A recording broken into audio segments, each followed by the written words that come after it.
Ateu, religioso ou espírita, o destino da alma após a morte não depende do que você pensa. Abertura, gancho inicial. Você pode ser o ateu mais convicto do mundo, pode ter lido Dawkins, Hitchens, Sagan, pode ter desconstruído cada argumento ontológico que existe. Ou talvez você seja o cristão mais devoto da sua cidade, que vai à missa todo domingo, lê a Bíblia todos os dias e nunca perdeu uma vigília. Ou talvez você seja espírita. Acredite na reencarnação, nos espíritos evoluídos, no amor universal como lei máxima. Não importa, porque hoje eu vou te apresentar uma ideia que pode incomodar todos vocês de forma igual. O destino da sua alma após a morte, se é que existe uma alma, não depende do que você acredita, não depende da sua doutrina, não depende do livro que você leu, não depende nem da sua fé.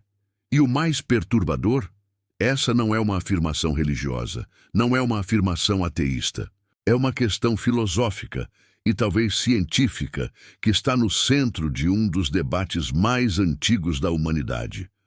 Fique comigo até o final desse vídeo, porque eu prometo que você vai sair daqui pensando diferente, independente do que você acredita hoje.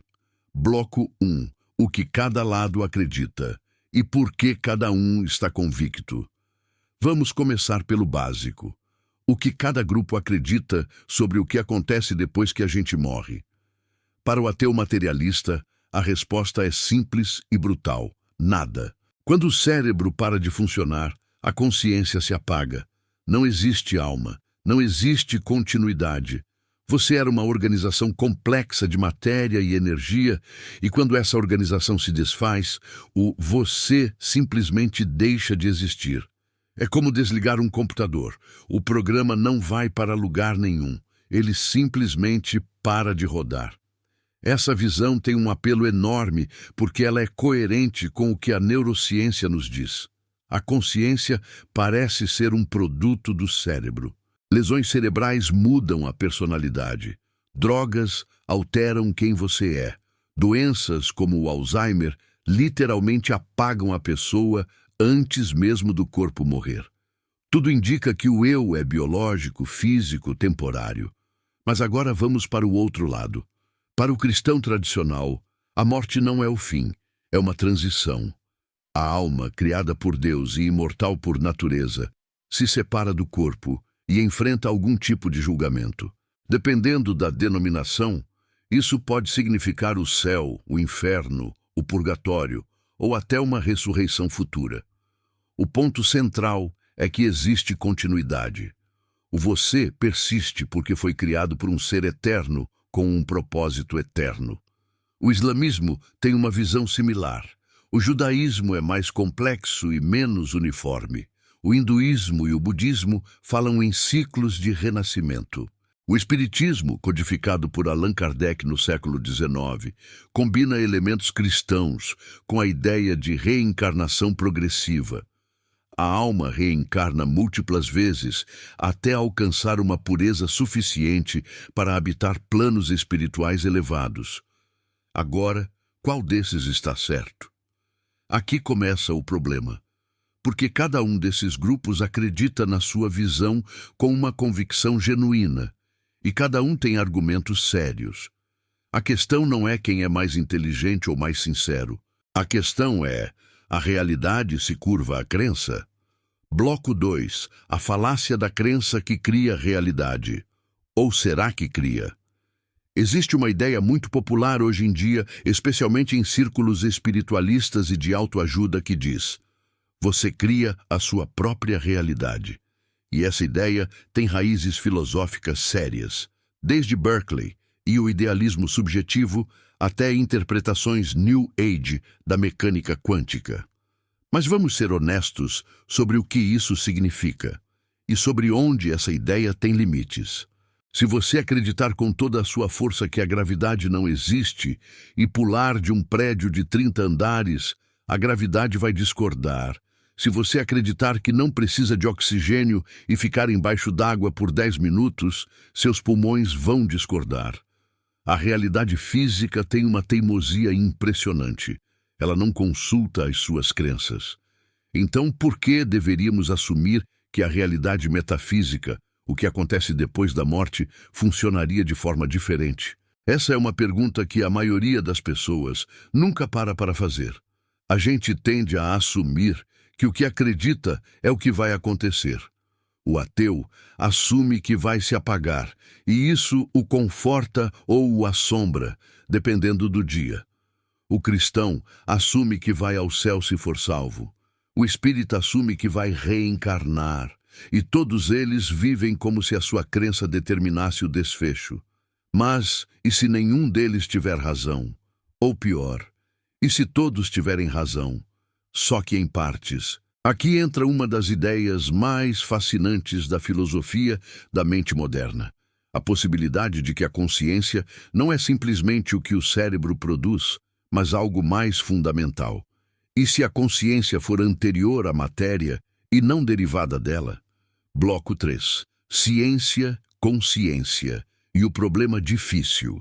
Existe algo chamado o problema difícil da consciência, formulado pelo filósofo David Chalmers nos anos 90. E esse problema é tão desconcertante que até hoje não existe uma resposta científica satisfatória para ele. O problema difícil não é explicar como o cérebro processa informações. Isso é relativamente fácil. É o chamado problema fácil. O problema difícil é explicar por que esse processamento é acompanhado de experiência subjetiva. Por que existe algo que é ser você? Por que quando você vê vermelho, não é apenas um sinal elétrico sendo processado, mas uma experiência, o brilho, o calor da cor? Nenhuma teoria neurocientífica atual consegue explicar isso de forma satisfatória. E isso é um problema sério para o materialismo. Porque se a consciência não pode ser completamente reduzida a processos físicos, então a pergunta sobre o que acontece com ela quando o cérebro para se torna muito mais aberta do que o ateu gostaria de admitir. Agora, isso não prova que existe vida após a morte. Longe disso, mas abre uma fenda filosófica importante. E tem mais. Nas últimas décadas, houve um crescimento enorme na pesquisa sobre experiências de quase morte, os famosos NDEs, do inglês Near Death Experiences. Pessoas que foram clinicamente declaradas mortas, sem atividade cerebral, e que depois de ressuscitadas, relataram experiências vívidas, saírem do corpo, verem a equipe médica trabalhando, atravessarem um túnel de luz, encontrarem parentes falecidos. O mais perturbador dessas pesquisas não é o conteúdo das experiências em si. É que, em alguns casos bem documentados, como os estudos do cardiologista Pim van Lommel, publicados na respeitada revista médica The Lancet, pacientes relataram detalhes específicos e verificáveis sobre o ambiente da sala de cirurgia durante o período em que estavam sem atividade cerebral detectável. Isso não prova que existe alma, mas prova que não temos resposta para tudo. E aqui está o ponto crucial. Tanto o ateu quanto o religioso tendem a agir como se tivessem as respostas definitivas. O ateu diz, não existe nada depois. O religioso diz, eu sei exatamente o que vai acontecer, mas a honestidade intelectual exige reconhecer que estamos todos diante de um mistério genuíno. Bloco 4. O que o Espiritismo diz, e onde ele também pode estar limitado. Agora vamos falar do Espiritismo com mais cuidado, porque ele representa uma tentativa interessante de síntese entre espiritualidade e razão. Allan Kardec, pseudônimo do pedagogo francês Hippolyte Léon Denisard Rivail, sistematizou o espiritismo no século XIX após uma série de sessões mediúnicas. O que ele produziu, o Livro dos Espíritos, o Livro dos Médiuns, o Evangelho segundo o Espiritismo, é uma cosmologia elaborada. Existe Deus, existem espíritos em diferentes graus de evolução. A reencarnação é o mecanismo de progresso e a lei de causa e efeito rege tudo.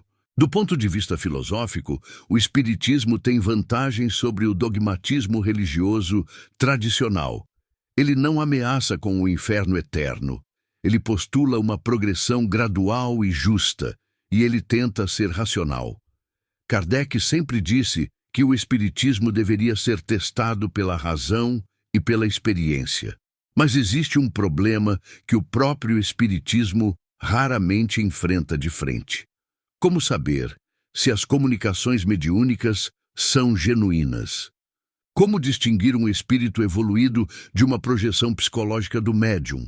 Como verificar se a estrutura cosmológica que Kardec elaborou corresponde à realidade ou se é simplesmente uma narrativa coerente construída a partir de informações que os espíritos, se é que existem, podem ter fornecido de forma incompleta ou equivocada? O Espiritismo pede fé na metodologia kardecista da mesma forma que o catolicismo pede fé na autoridade da Igreja. O veículo é diferente, a estrutura epistêmica é similar. Isso não invalida o Espiritismo, mas convida a uma humildade que nem sempre está presente entre seus praticantes. Bloco 5. A armadilha do conforto. E por que acreditar no que quer que seja não muda os fatos? Existe uma razão psicológica muito poderosa pela qual as pessoas acreditam no que acreditam sobre a morte, o conforto. Para o ateu, a certeza do nada pode ser paradoxalmente confortante. Não existe julgamento, não existe sofrimento eterno, não existe culpa cósmica. Você vive, você morre, acabou. Para muitas pessoas, especialmente aquelas que sofreram nas mãos de religiões autoritárias, essa ideia é genuinamente libertadora. Para o religioso, a ideia de reencontrar seus entes queridos, de que a vida tem um propósito maior, de que a justiça será feita no plano eterno, tudo isso oferece um consolo profundo que nenhum argumento filosófico consegue facilmente desmantelar. Para o espírita, a reencarnação oferece uma explicação para as injustiças do mundo. Você está pagando karma de vidas anteriores, ou almas jovens passam por sofrimentos necessários para sua evolução. Isso torna o sofrimento palatável, encaixado num sistema que faz sentido. Mas aqui está o problema. O conforto não é critério de verdade. Coisas confortáveis podem ser falsas, coisas desconfortáveis podem ser verdadeiras. A realidade não deve satisfação nenhuma às nossas necessidades emocionais. Quando o filósofo Blaise Pascal formulou sua famosa aposta, é melhor acreditar em Deus, porque se ele existir, você ganha tudo, e se não existir, você não perde nada. Ele estava fazendo um argumento pragmático, não epistêmico. Ele mesmo sabia que isso não provava nada sobre a existência de Deus. Da mesma forma, acreditar em vida após a morte, porque isso nos conforta, não faz a vida após a morte real.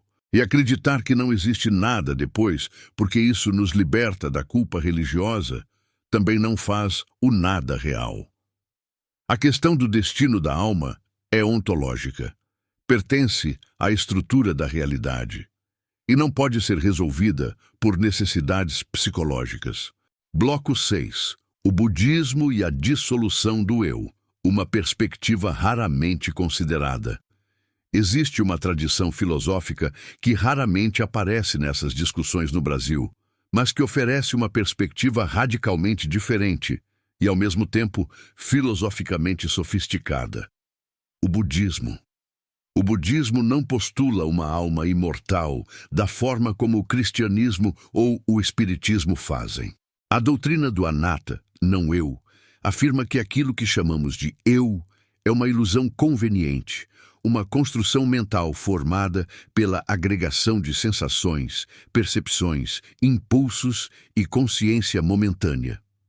Não existe um eu permanente que persiste de uma vida para outra.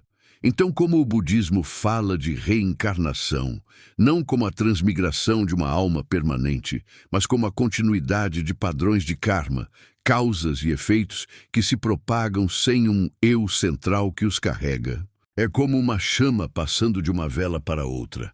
A segunda chama não é a mesma que a primeira, mas também não é completamente diferente. Por que isso importa para a nossa discussão? Porque o budismo está dizendo algo profundo. A pergunta, o que acontece comigo depois da morte, pode estar mal formulada. Talvez não exista um eu coerente o suficiente para que a pergunta faça sentido da forma como a estamos fazendo.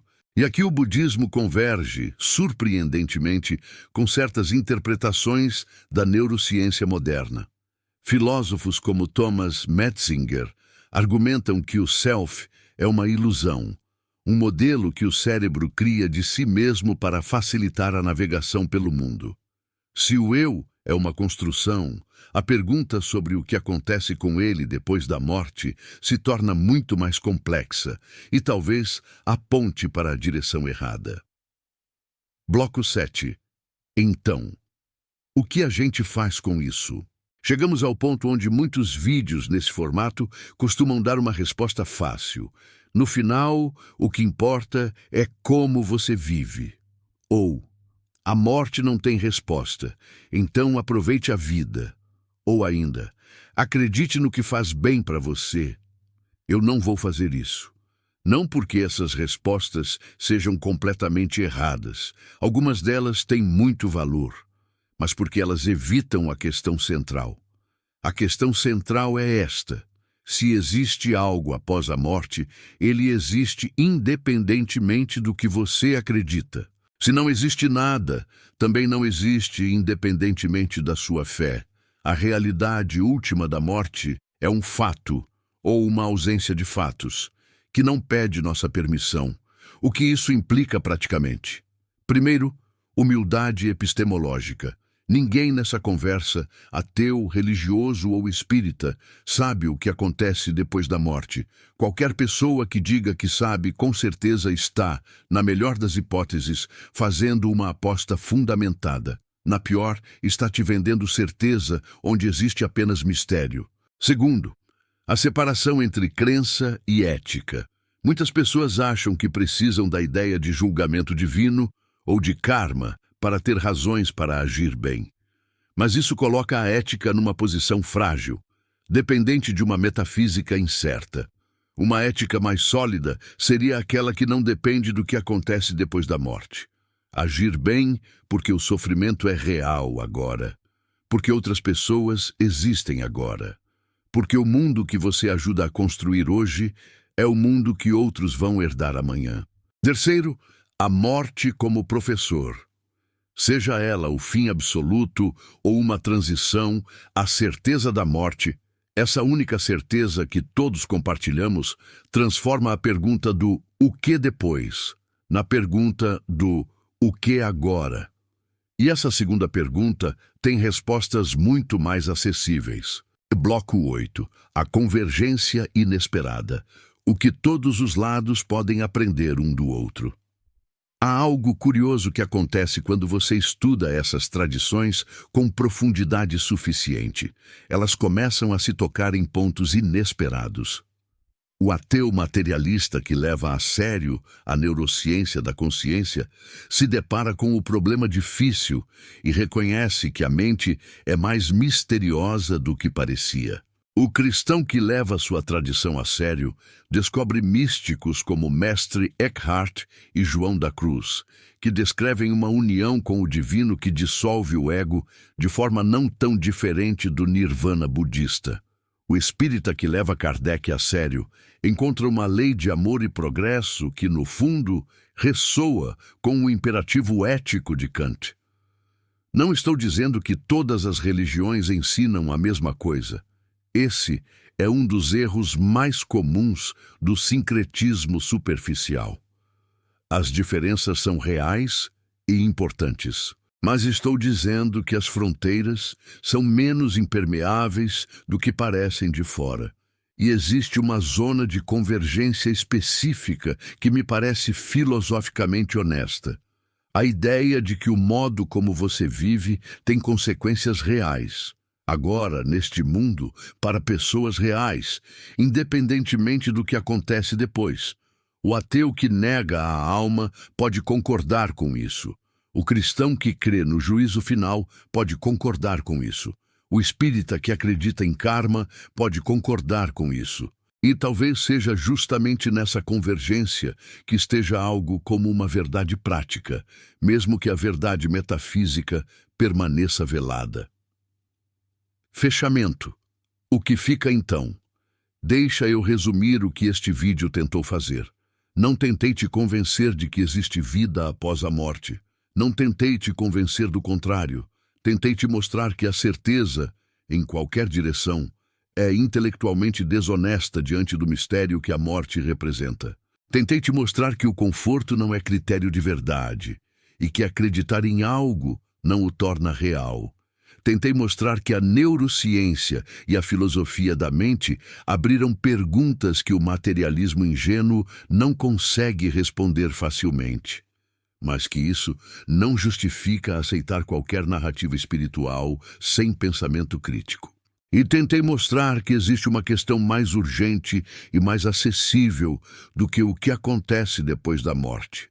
Como você quer viver agora, sabendo que a morte é certa e o depois é incerto?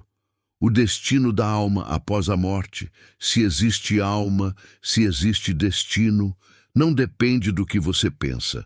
Mas o destino da sua vida, a qualidade de cada dia que você ainda tem, isso depende muito do que você escolhe fazer com as perguntas que não têm resposta fácil.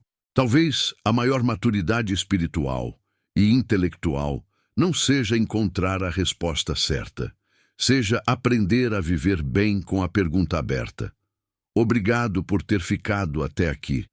Se esse vídeo te fez pensar diferente ou te incomodou, que é ainda melhor, deixa um comentário contando qual foi o ponto que mais te impactou. Não importa se você é ateu, religioso ou espírita. Essa é uma conversa que todos nós precisamos ter. Até o próximo.